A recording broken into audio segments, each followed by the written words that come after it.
Indian entities. The typical transaction life cycle that I usually deal with is, the first step is, of course, reaching out to the client, pitching to them, and presenting a particular idea that may be suited to their needs at that particular time, or that may be catching favor with other companies in that domain. So just to gauge their interest, we would try and speak to them to check how it aligns with their internal requirements. If the client feels that, yes, this is something that I want to pursue because this would help me meet my objectives in the medium term or in the long term, we are mandated onto a transaction. A bank or multiple banks together are mandated on a transaction, which means that now they have been formally engaged to take that particular transaction to fruition.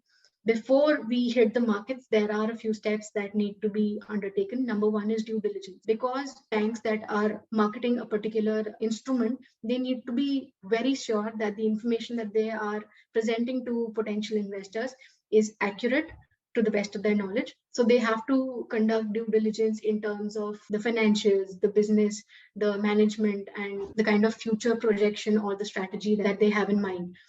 So that is a very exhaustive process that needs to be taken up by the banks as well as the legal counsels that have been appointed on the transaction. The next step is the documentation. So usually when an issuance is being made in the market, there is an offer document that goes with it. Be it an equity issuance or a debt offering, there is an offering circular that goes with it. It's a very comprehensive document that lists the details of the business, what are the pertinent risks that a particular investor needs to be aware of in order to ensure that they are holistically looking at the company or the instrument and making an appropriate investment decision as per their investment policies. Once the due diligence and the documentation is complete, we hit the markets and try and reach out to investors who have shown interest in similar instruments in the past. And usually, depending on the type of instrument, it also dictates the geography or the class of investor that you can reach out to. So, for example, in case of dollar bonds, there are two types of issuances that can be done.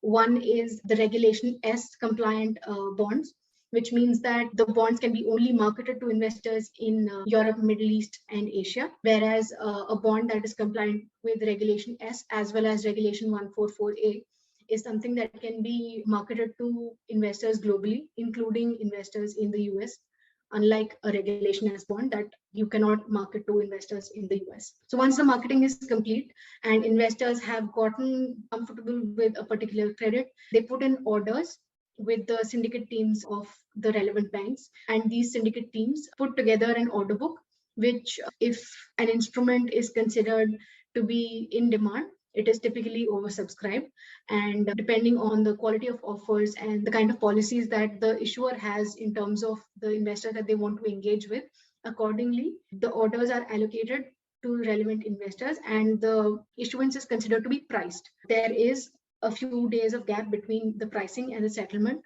Settlement is when the money actually flows into the issuer from the investor's end, and depending on the market norms and the regulations, the number of days could vary. So this is the overall transaction life cycle as to what a typical debt capital markets transaction looks like in general. Thank you so much for that